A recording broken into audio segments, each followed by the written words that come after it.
Good evening, everybody. Thank you so much for joining us for this live edition of the Women in Sport podcast. It's a very sunny evening. It's not exactly the heat wave it's been recently, but it's still a sunny one. So we do appreciate you taking the time to join us tonight for this. We're really excited to have you all here with us for this evening, and it's going to be a really insightful discussion, which we've had a lot of during our live podcast. So we're really excited to be able to continue that. Before I welcome our panel, I'm just going to mention some really quick housekeeping. You'll probably notice we have some people with us this evening who are going to be providing some BSL interpretations. So thank you to Paul and Karen as well, who'll be joining us. Who'll be doing that this evening. If you would like to drop any questions for our panel, please put them in the YouTube Q&A. If you can't see that, if you're watching on Eventbrite, then you just need to click the link to watch it via YouTube. There should be a URL there. If not, we've also posted that on our Twitter page if you want to find it. And also, if you want to join the conversation on social media as well, you can do that by tagging us in any tweets or any posts at Women in Sport _UK. So without further ado, let's get cracking then. So I'm very excited to welcome our panel this evening. Firstly, Tim Hollingsworth, Chief Executive of Sport England, and also formerly the Chief Executive of the British Paralympic Association. Tim, thanks so much for joining us. It's a pleasure, Fran. It's great to be here. Thank you. I'm looking forward to the discussion. And we also have Joanna, Chief Executive of UK Athletics and also former CEO of England Netball. Thank you so much for Joe for joining us as well at this late notice as well. It's a pleasure. And finally as well, Jade Jones-Hall, who is our athlete rep as well on this, a two-time Paralympian wheelchair racer. Jade, thank you so much. Thank you for having me.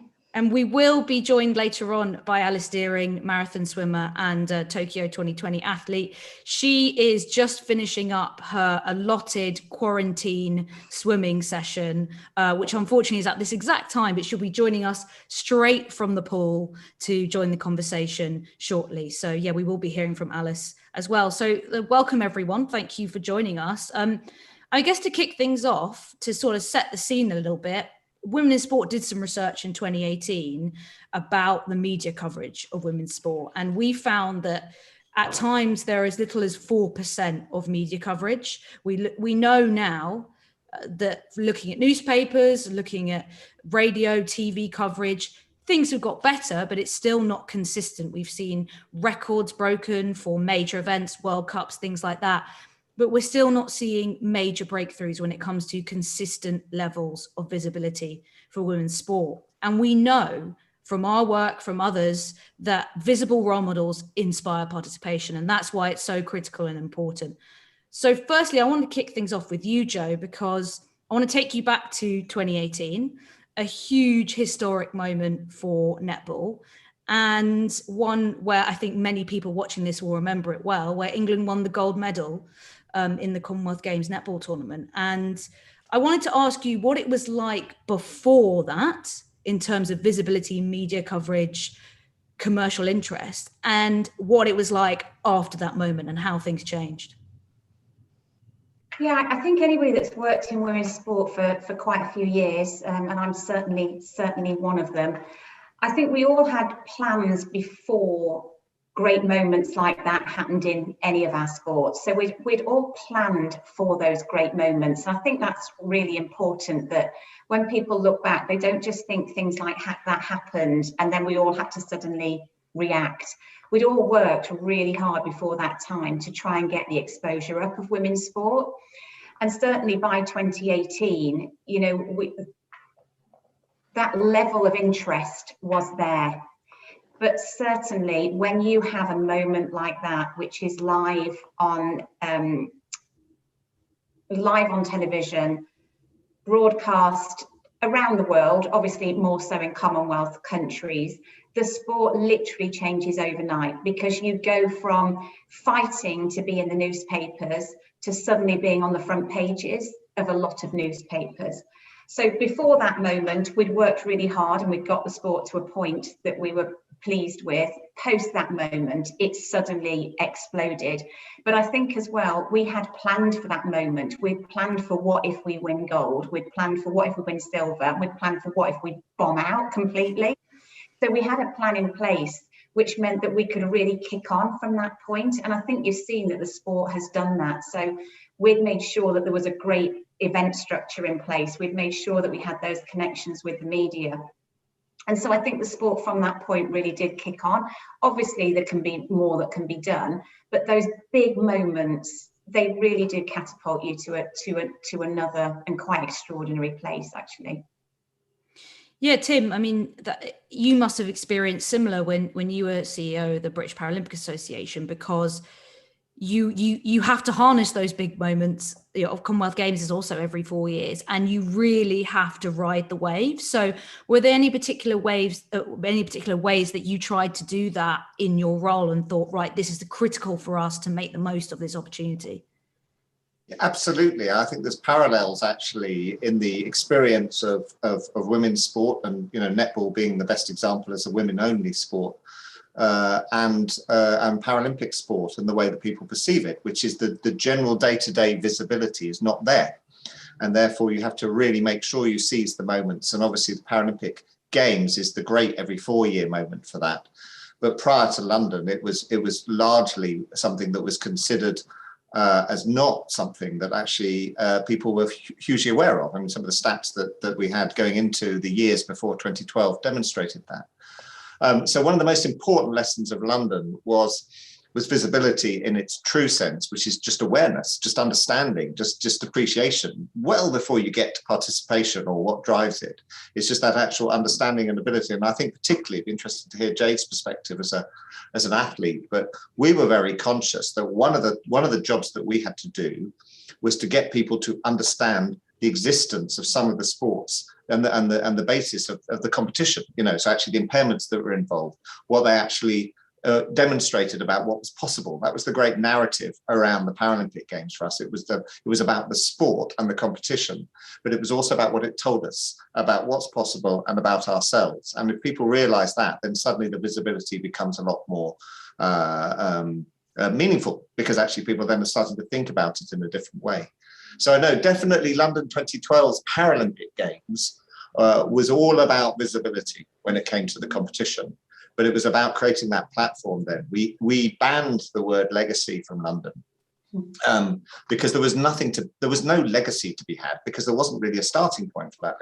We talked about the momentum out of London that we needed to capture, that it should be the starting gun for Paralympic sports, visibility and profile and engagement in society, rather more than seeing as being the pinnacle, which legacy tends to suggest you've made it and that's the platform or the plateau that you're trying to sustain.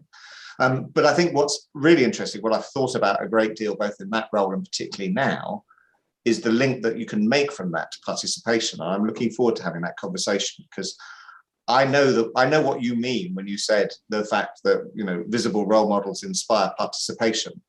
But I don't think it's quite that straightforward. And I think we need to unpack that a little bit to understand what does in fact inspire participation, because it's a lot more than just the role model on the screen or in the stadium that actually makes it happen. Definitely. I mean, Jade, what was it like from your point of view, being an athlete, experiencing all the things that Tim's mentioned, going through that? Did you enjoy the experience, or was it a very daunting one? I think I had both sides of the coin, if I'm honest. So I was 16 at London Paralympics. So I went into the games not really sure if I would qualify. I was right on the edge, and it was literally one competition that secured it for me, my place on the team. And so I had a fairly short run into the games of, knowing that, I have my place. So prior to that, I think when I'd competed, I think the most people I'd been in front of was maybe 200. And most of those are friends and family. So it's people that you see around all the time, the people that come to watch every single race, teammates, mums and dads, that sort of thing. So going into London was a whole different experience to that. Not only do you have, seeing it on TV, seeing the adverts and that sort of thing, seeing Paralympians on TV in the run up to the games was absolutely incredible for me. I'd never seen that before. But then actually trying to prepare for 80,000 people being in a stadium, it was almost impossible because we'd never experienced that. I remember sitting down with my coach, and he'd been to see Jess Ennis at the Olympics, and my coach is a bit of a mad scientist for anybody that knows him. And so he basically like recorded the noise of the stadium when Jess Ennis finished her final event in the heptathlon. And he said to me, listen to this, because that's what it's going to be like in that stadium. And I just remember being 16, thinking I knew everything, going, no, it's not going to happen. It's the Paralympics. Like, I think I'm quite a realist most of the time. And so I was just like, people don't come to the Paralympics. And, judging historically, that was the case. And so I kind of pushed it off, and I was just like, this is just not going to happen. But I remember pushing out into that stadium for my first event and being absolutely terrified because it's so overwhelming. Like, there's 80,000 people screaming your name because I was the only British athlete in that event. And I just didn't know how to deal with that. And so I think, again, being 16 probably didn't help that. I kind of was just completely overwhelmed, surrounded by all these athletes who had been to multiple Paralympics and, people who I'd looked up to, like in my kind of first few years in the sport, and watched them on TV a little bit, but had no appreciation of, the level of interest that might have been there for the games. And it took a little while for me to kind of change my mindset around that and stop seeing that as a pressure, and actually see that as, people who are there to support you and just want to see you do well. And I think, London did an incredible job of exposing our country to the Paralympics and showing people what it's truly about. But I think Tim mentioned it was a starting point, and that's kind of something we need to continue to build on. It didn't cure the difference between Olympians and Paralympians, and it was never going to. But what it did show is what Paralympic sport can truly be like if we put the right amount of time and effort and, just basically having the right people around to showcase the sport for what it is. And it really did open my eyes to what Paralympic sport can be like, actually opened my eyes to what Olympic sport is already like. And there is no reason why they shouldn't be, the same. So, yeah, I think, like I say, I had both sides of the coin, but coming away from it, I have the most amazing memories from it. Thinking about how great that was for Paralympic sport. And what happened afterwards? So once, those 8,000 people had left, had seen the games, did it return back to 200, or did you see some engagement sustained, some visibility instead sustained? I think in the first few years after the games, there was definitely an increase. I think not just in people wanting to watch Paralympic sport, but also people wanting to participate, which I think was the biggest thing we got out of London. We really gained on that as a country. I go down to the track now and you see 7 and 8-year-olds in racing chairs, which is just incredible. Like, that was something that I didn't see very much of when I was growing up. I was always the youngest, and at 15, 16 years old, that's not, it's not very young really. So I think from that side of things, it definitely increased in, the year or two after the games. But I definitely say it dropped off a little after that. I think it's very hard to keep that momentum going. In the 4 years between each games, you do start to dip off, and then you start the build up for the next game and it starts again. But I think what we really do need to try to do is, stop the dip being quite so steep in between each cycle, because it's almost like you're learning new names again every 4 years, rather than having that, those stories of people. Everybody knows the names of Jess Ennis and Mo Farah, and you know what they're about, and you know their achievements and what they've done, and you follow them through their whole career. And so I think what we really need is, the stories of the athletes that are going through the games. You shouldn't be learning the new names every time. It should just be that continuation. Definitely. I'm actually going to get Alice into the room. She's just going to join us now, straight from her training session. But yeah, Jade, I think that's really the main focus. Alice, thank you so much for jumping in straight from your training session. We really appreciate it. We've only been going for about 10 minutes, so don't worry, you haven't missed too much yet. But Jade was just reflecting on her experiences of being involved in the games and that buzz that surrounds it, and then trying to continue that momentum once the games are over. How do we ensure that? And Tim, you mentioned participation. Jade, you mentioned that as well, that after the Paralympics in 2012, there was a lift in that. Joe, we know from netball's gold, huge lift in participation after that from women especially. So Tim, what was the focus with your Sport England and your Paralympics hat on? What happened for you in a participation sense after those games, and how did you kind of set the foundations to say, well, we can cope with this now, and we're going to ensure that the visibility does lead to a grassroots lift? Yeah, I mean, it's one of the great questions that's always asked is, did London 2012 lead to an increase in participation in sport?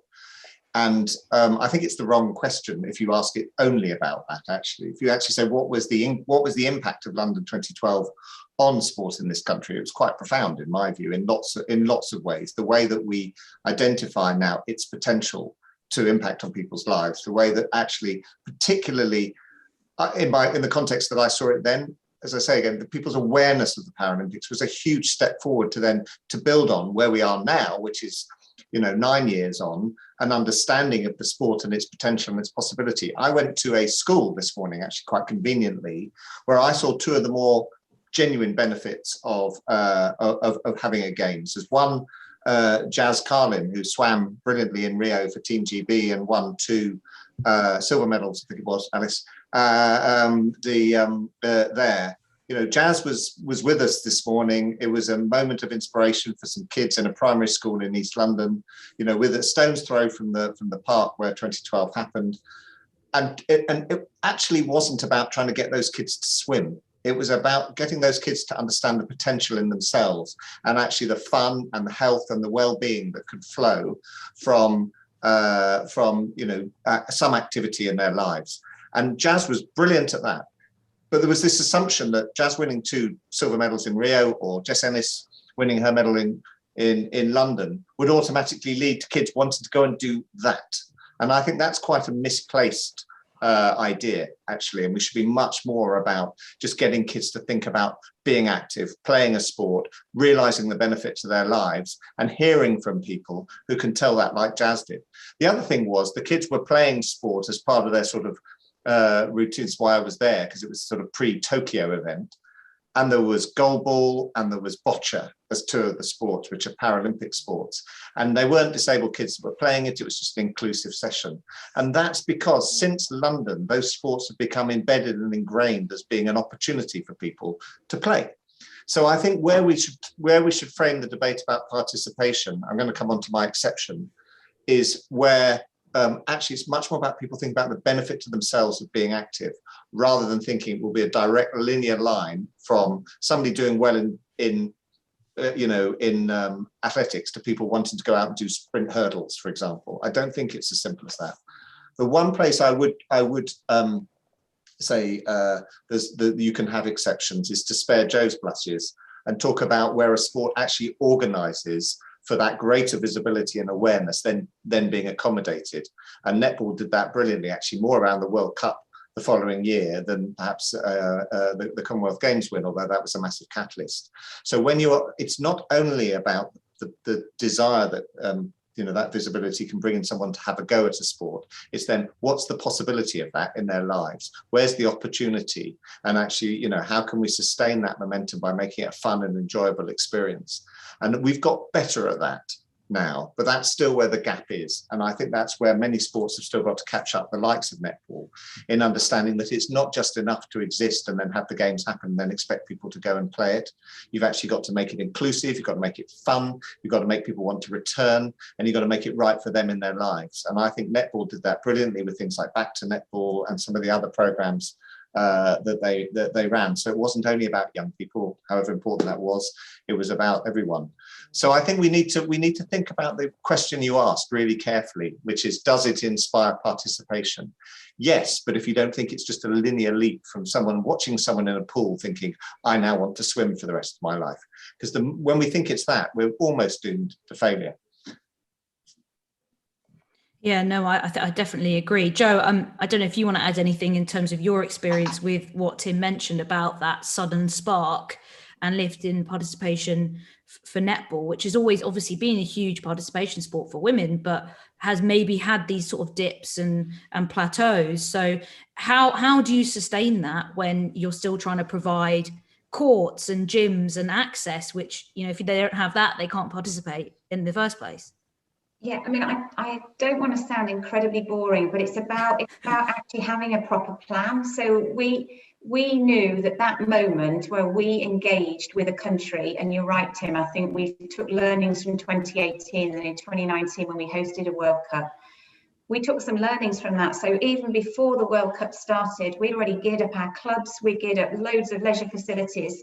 So literally on that Monday morning, we had a day where everybody opened up their facilities. We had all our coaches engaged. So at that, I always kind of call it the Amazon effect. On that one moment where somebody thinks, that looks fun, I'd like to have a go at that. It's one click away from having a go, because otherwise you've lost them. They love that moment, and 2 days later it's gone. So it's kind of that one click thing. Exactly as Tim said, the benefits from an Olympics or Paralympics are massive. It's not just about participation. And I just wanted to come back on Jade's point as well, that there's that moment after a big event where suddenly you're superstars, and then 90% of the people are then forgotten. Jade, you can hold me to this in 2 or 3 years' time, but that's when a sport just holds on to, I need to deliver medals at a certain time, rather than building a plan for the sustainability of a sport.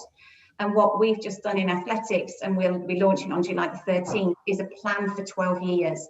And that means that we don't just wait for this moment every 4 years where people are thrust into the limelight.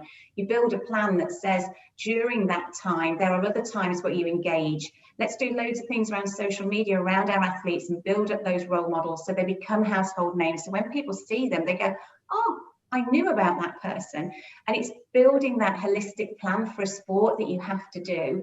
Then you link it in with your participation agenda. And I think sometimes that's where, you know, some sports don't even have the capability to do that, because unless you have a strong competition structure in between Olympic and Paralympic Games that keeps that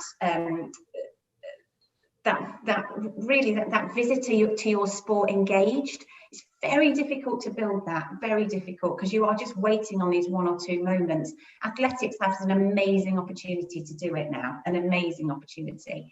And Jade, you can, in a few years, shout at me if I don't do it. No, I completely agree. I think that has to be the way moving forward. Otherwise, you just go through a cycle, don't you, of those 4 years where you just highs and lows. I mean, Alice, it's definitely been a whirlwind few days for you, probably a few weeks as well, sealing your qualification to Tokyo on the weekend. So fresh from that, yeah, a little clap for that, fresh from that, and literally fresh from the swimming pool as well.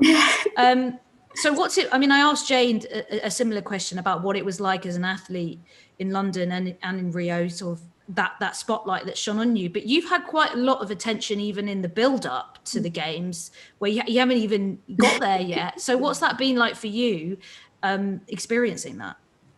Yeah, it's been like highs and lows. I'm not gonna lie. It's at first I was like, oh my god, this is amazing. Like, I can't believe this is happening. I never really expected to have any limelight on me in any way, because I'm not the best British swimmer in Britain. I haven't had a senior international medal to my name yet. So to have like this kind of spotlight put on me for not being like the highest achieving sportswoman is quite it's very rare, I think, and but I also think it's quite important that I kind of stress the point that I'm not the best. And like Tim was saying earlier, I think we need to like take some steps back from assuming that everybody who watches the Olympics, every child that watches the Olympics will pick up a sport and want to go and be the best in that sport. Because I remember watching 2008 where Becky Adlington won her 2 golds in the 4 and 8, and I was sat there, I was a swimmer at the time, and I was like, oh my God, that's so cool, that's amazing, but I probably won't ever do that. I probably won't even make the Olympics, but it's still really cool to watch. And I was happy with that. You know, I didn't really harbour a dream to go to qualify for the Olympics, even though I have done. So I think it's kind of important to realise that not every child wants or will be an Olympian or an Olympic medalist, and there's nothing wrong with that. I've kind of, on my journey, I've realised that someone learning to swim 25 metres is as important as somebody winning a gold medal, because they are all in their own personal achievements. And for some people, swimming 25 metres will be the equivalent of their Olympic gold medal. And I don't think that should be looked down upon in any way or like laughed at because they're not an elite sports person. So, yeah, sorry, I really went off tangent there, but how I've dealt with the spotlight. It's been fun and exciting. There's been pressure here and there, but I've just kind of like gone with the flow and allowed myself to just enjoy every moment, because like it's always something I've kind of been interested in moving into, like kind of public speaking and like stuff like this. But I've always wondered like how I'd get on, and I'm kind of happy I've like risen to the challenge and like really grown into it. So yeah, I'm really excited to go to the games and hopefully achieve more.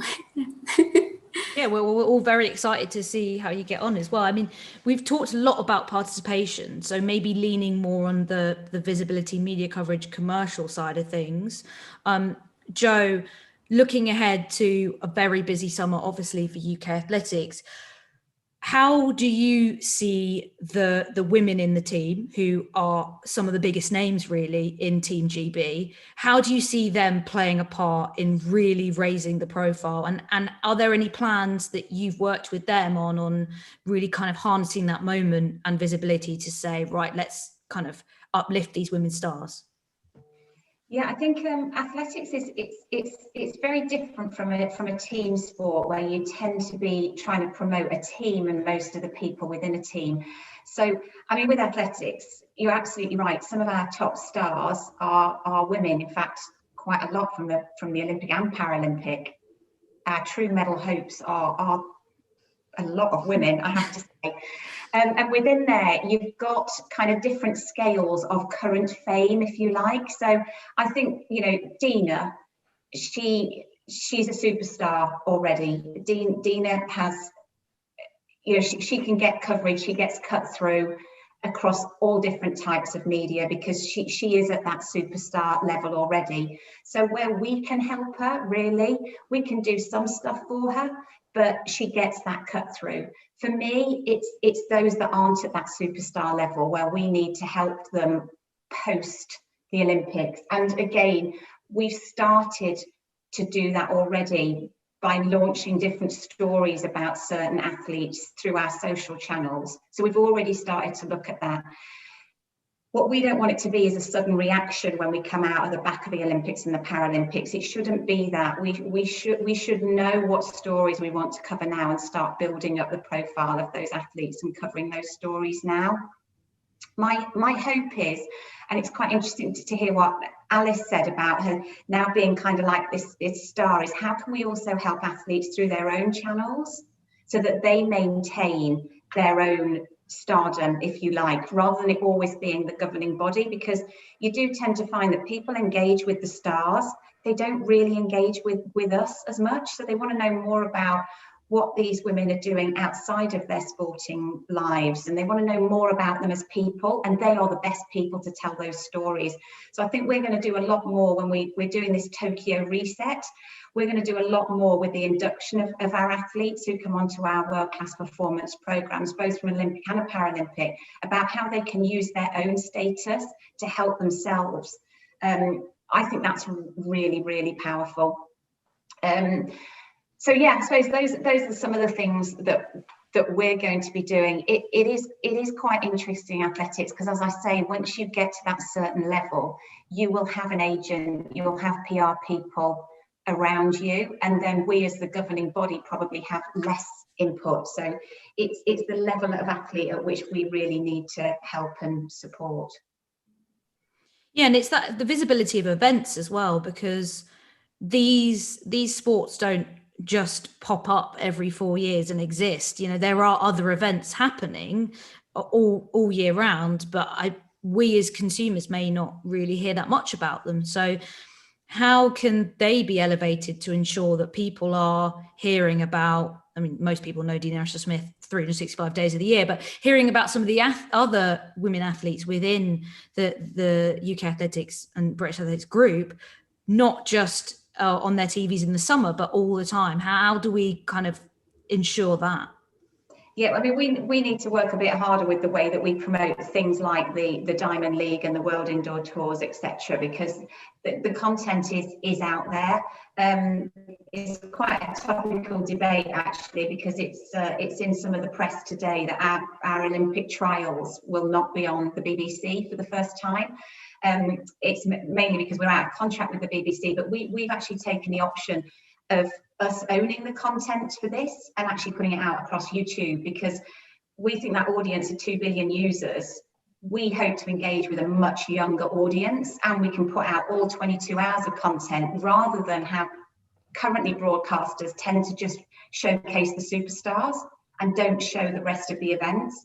So we've made the decision for our Olympic trials to actually put this out across our own channels and through YouTube. We want a younger audience, but also we want to tell the stories of all the athletes and not just those that certain broadcasters want to see. We think that's really important. That's what the athletes have said to us. Showcase all of us and showcase all of the events, because that is important for the sport. So yeah, probably keeping the story going through Diamond League and World Indoor Tours. And we're also going to start to look at some event specific stuff, so that again, we can create things that include our para-athletes. Really important that, again, a lot of broadcasters don't want that joint offer, and we do. So we're creating some some able-bodied and para events, but they're event specific. So shorter format, couple of hours of jumps, couple of hours of throws, couple of hours of sprints, couple of hours of endurance. So again, you're telling more stories. And I think it's ways like that. And it's going to take time, don't get me wrong. This is going to take a few years, as it did in netball. You know, it took us 4 or 5 years to change the position of that sport. But those are some of the things that we're going to be looking at. I can't give too much away because we don't launch our plan till July the 13th. Well, we'll all be waiting on July 13th to find out what's going to happen.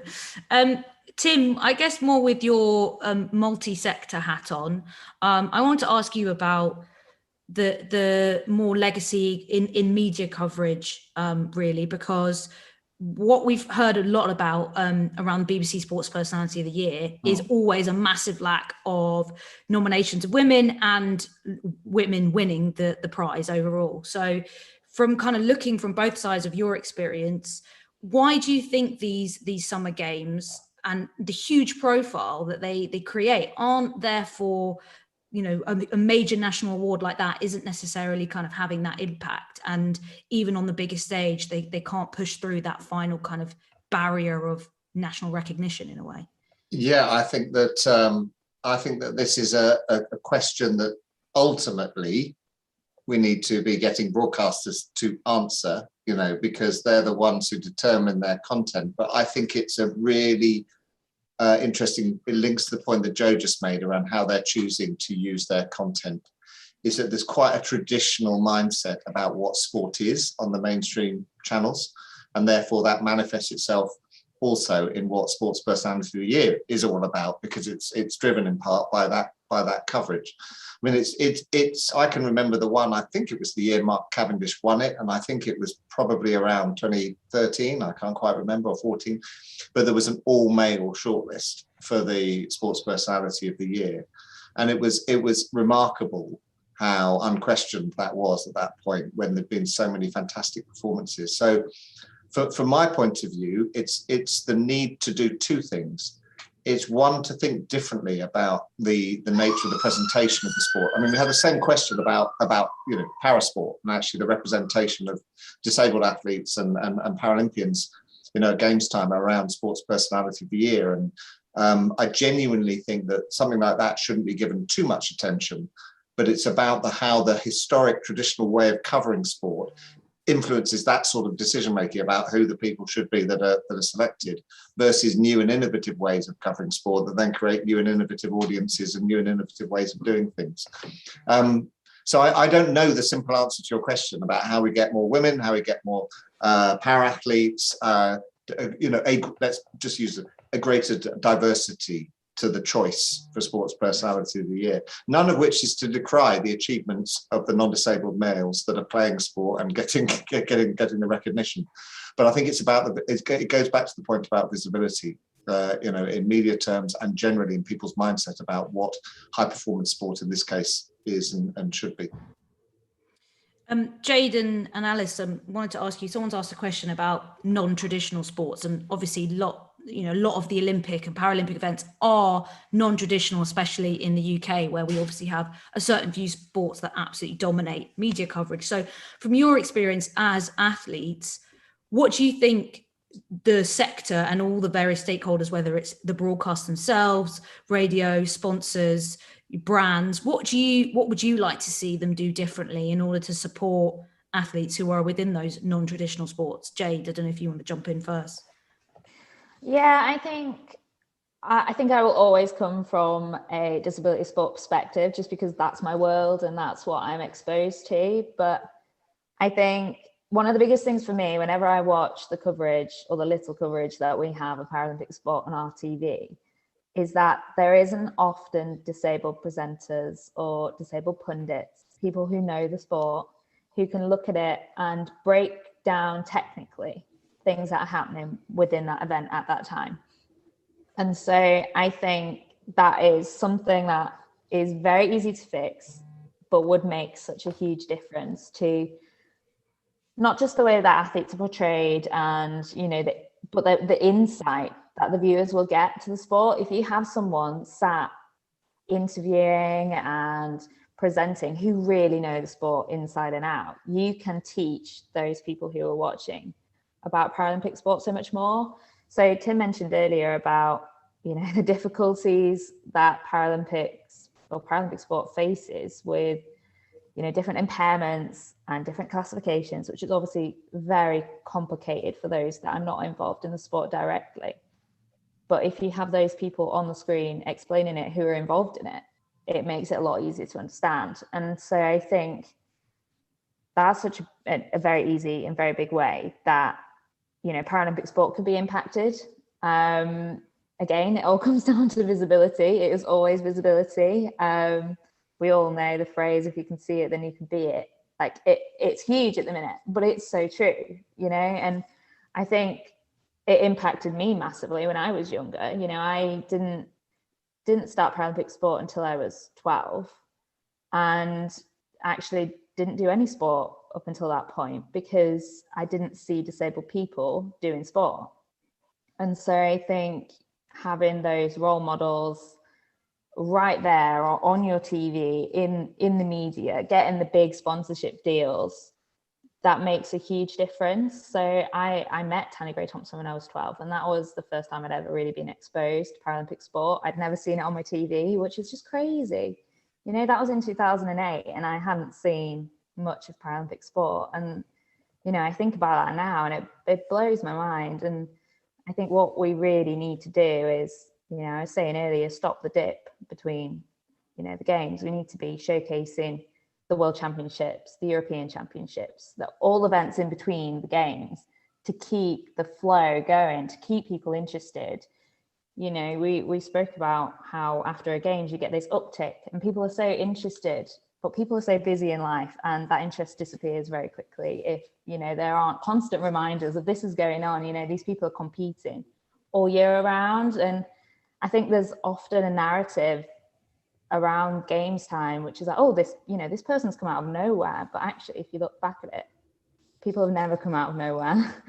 People have been doing sport for years before they get to that point. And so I think it's just really promoting those stories will just make a massive difference. Yeah, it's really interesting what you said about role models, actually, because we commissioned some work with Sports Direct about gender inequality, and one of the things that we found out with the boys and girls that we surveyed is that 45% of girls said there were too few role models for them, just compared to 20% of boys. So that just showcases exactly what you said. I mean, I know as well that Tanny's gone on to be a mentor and kind of a coach for you as well in many ways. So that interaction has kind of gone well beyond just inspiring a bit of participation, and now is kind of like such a big part of your life. But Alice, as someone who hasn't gone into the games yet, but certainly has the experience of participating in a non-traditional sport, what, in your opinion, do you think could really do to boost swimming and your sport, your event in particular, and also the women athletes within it? Yeah, basically what Jade said. I think we just need visibility. We do need to be seen more. And it's absolutely right. Like, I have one major international meet a year. So obviously this year is Olympics, next year it's World Championships. It's not meant to be, but World Championships, Commonwealth Games, Europeans, Worlds, you know, we have all of these competitions every year, but it's always the Olympics everything mounts up to. And I really think it's because you get all of the Olympic sports together. I know that sounds like really obvious, but it's like the one time every 4 years that people will just stick on shooting, they'll stick on archery, they'll stick on all these like obscure niche sports because it's on, it's visible, it's easy to watch, it's fun. But then the moment the games finishes, they all end up on like, I'm trying to figure the right words, but like backdoor options online, or the 500th channel down your list on the TV guide.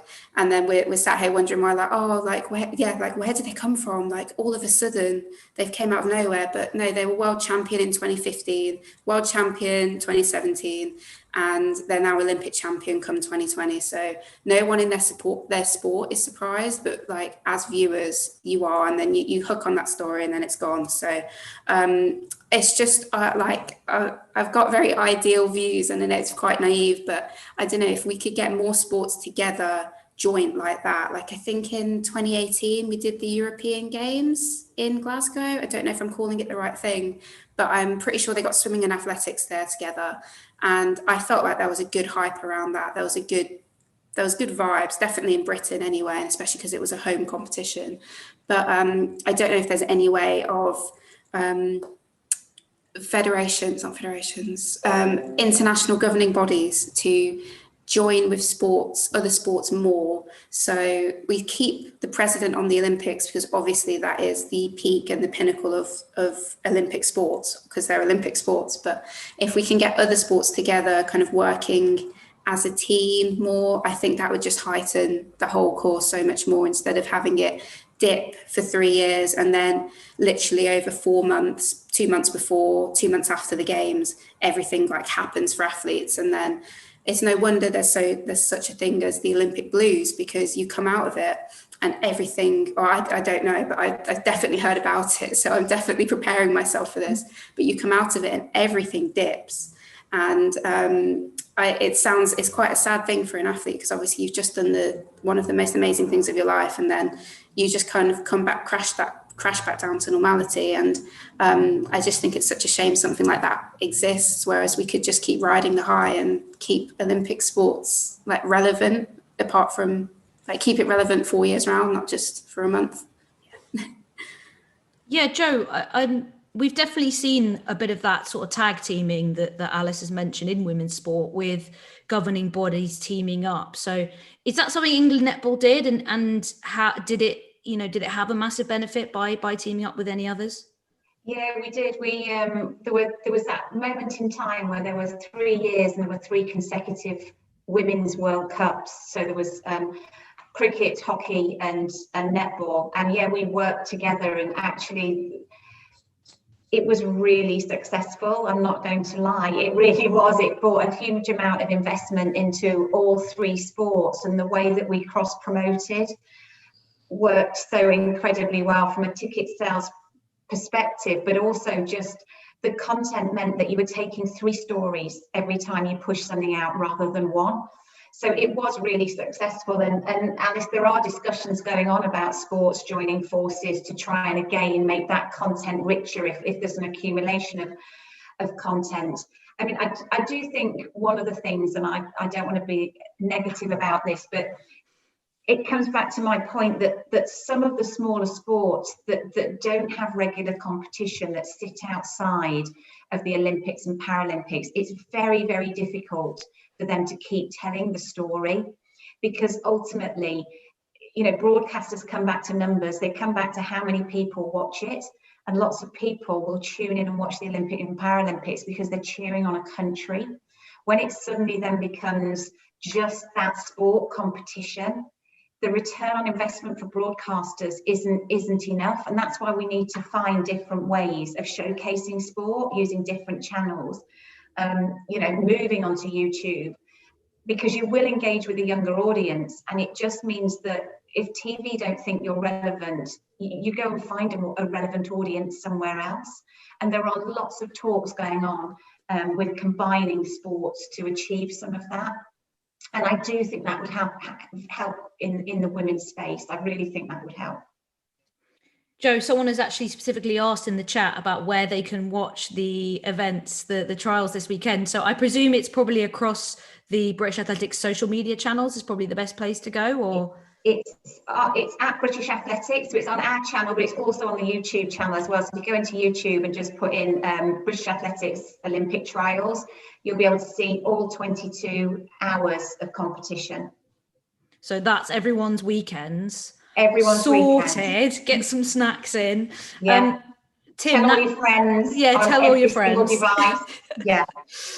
We'll probably start to wrap things up. So if anyone has any more questions as well, please drop them in the chat. We've had a couple of things come through. But Tim, I wanted to follow up on that with you as well about that cross-sector approach, having worked on the elite side of things and also on the grassroots side of things. So any insight as well on how that's been successful from your experience in ensuring participation as well after our games? I think that, well, Jo gave the example of those three sports definitely successfully. I actually think it's the model that we need to pursue rather more than being able to come up with lots of examples. I also think it's a way that we should be thinking about the feeding of this for the future, which is the talent identification and development system that we have. I think we miss the opportunity to go and find, you know, athletes who might have that potential in our communities, because we do it in silos, we do it in individual sports, and we might find somebody whose instinct for that particular sport isn't there, but have the capacity or the capability actually to be more talented elsewhere. So although you're asking me primarily about participation, and we haven't really still focused on, you know, I kept coming up with what's the P that works when you talk about role models. And I think Jade got closer to it, which is the possibility. It actually inspires the possibility. It doesn't inspire the participation. There's so many other factors that come into play there. The sort of theoretical model that we use, but it's very effective, is the one, and it's the one that drove the This Girl Can campaign, which hopefully everyone's very familiar with. It's not only about motivation, it's also about competence, it's also about opportunity, and you need all three of those things to have some factor in people's lives to make them actually want to continue to participate. But I think the multi-sport approach for me is genuinely something that we should be doing more of in every context. I think Birmingham next year provides an interesting model for doing that. We're going to think about the sporting legacy from Birmingham. Actually, what can we do to bring those sports more together? Those that are in the games, those that are looking to present themselves in a way that they have a great opportunity to do in the next 12 months. And actually, when we think then about where the athletes of tomorrow might come from, we're really going to go into communities where, you know, there isn't the historical relationship with that sport. It might actually be a way of introducing it if there are a collection of sports for people to come and try, or there's a collection of ways in which those sports are testing people's competence and testing their, you know, their abilities. So I think the model, whether it's in engaging media and broadcast and commercial, whether it's about actually clustering around the events themselves, the way that Alice described, and in case I don't get another opportunity, congratulations, Alice, for qualifying at the weekend. And then thirdly, and most importantly, I think it's about that ability to find people. That sports actually can have strength if they're together. I think one of the challenges that we face in participation terms has been the individual nature of sport, that sports are considered that it's their sport, and if it's not about their sport, it's not about anything else. And instead, we should be thinking about the way the nation is active. And actually, it's just encouraging people into routes and multi-sport opportunities to try sport, multi-sport opportunities to see sport, multi-sport opportunities to engage in commercial or broadcast opportunities. They're all more powerful in my view, and we should be doing more of it. No, I couldn't agree more. And I think the possibility thing is so important. I mean, it's something that our latest menopause research really focused on. We had the hashtag #MenoPossibilities, but really showing the range of things that people can do. And obviously that's a massive focus for Sport England. And obviously we're talking about the Olympic Paralympic Games, and it is quite a specific niche thing for a lot of people. And like Alice, you said, you never really expected to get to this point. You were just happy kind of participating at a certain level.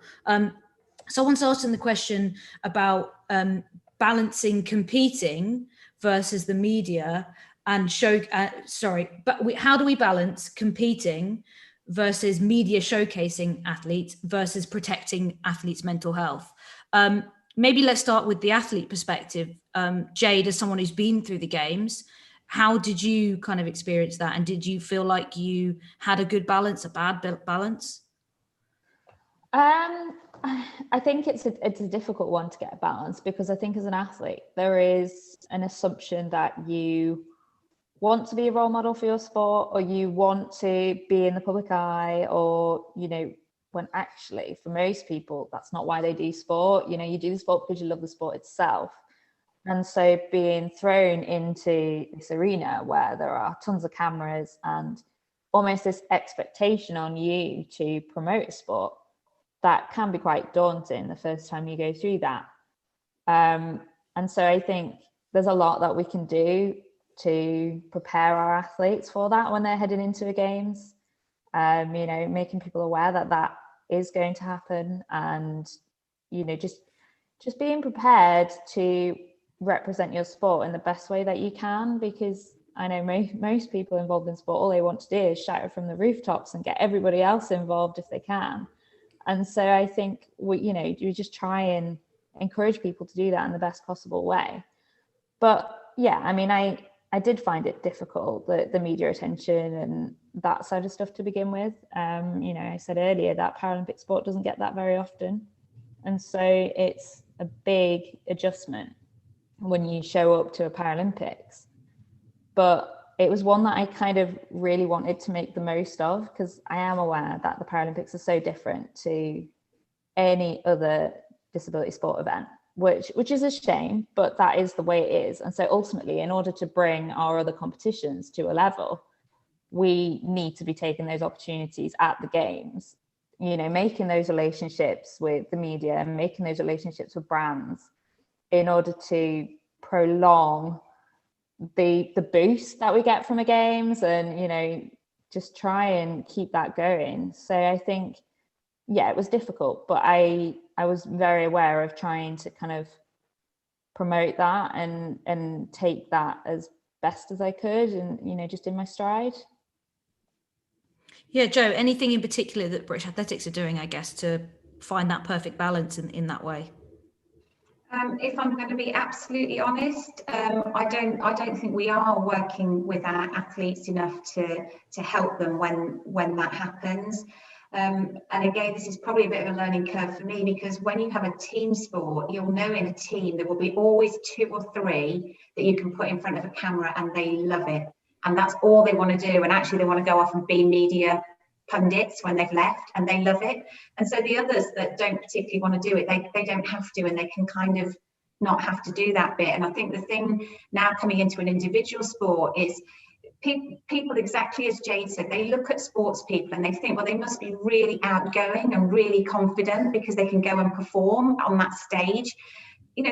They get as nervous and terrified as anybody else. The same as, before I came on here, it was a bit like, oh, I'm going to have to talk in front of people, and I'm doing this in a small forum. You imagine having competed in something and then have a microphone shoved in your face. It's really daunting for some. And I think that's the thing, when you come to individual sport, everybody's going to be asked to do that. They can't kind of hide behind their teammates. And people expect them just to be incredibly outgoing and bubbly, and some of them just aren't. That's not who they are when they're not on the track or in the field. That's not who they are. So I think we need to work much harder actually in helping our athletes when they're put in that position. And I don't think at the moment we do enough.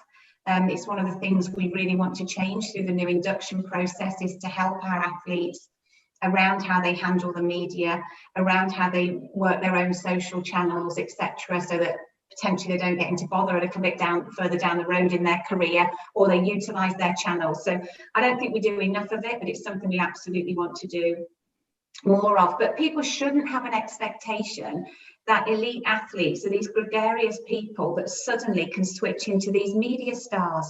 It's ridiculous that people think that. I find it bonkers that people assume if you're brilliant at sport, you're going to be brilliant in front of a camera. People should change their expectation levels. Athletes shouldn't change who they are, in my opinion. No, thank you so much. I completely agree, and I think we'll wrap things up there. It's been really, really amazing to chat to you all. Thank you so much for joining the conversation. I think finishing things on what Tim said about possibilities is certainly, I think, something we should focus on, and looking at that whole picture around participation. And we're all looking forward to enjoying both the games this summer and also watching the British Athletics Olympic trials this weekend as well. And obviously, good luck, Alice, in your event. We'll all be watching as well. And thank you so much, everybody, for joining us. We hope you enjoyed the conversation today. If you want to watch back any of it, you can rewind on YouTube and pause and go back to it. And please join in the conversation.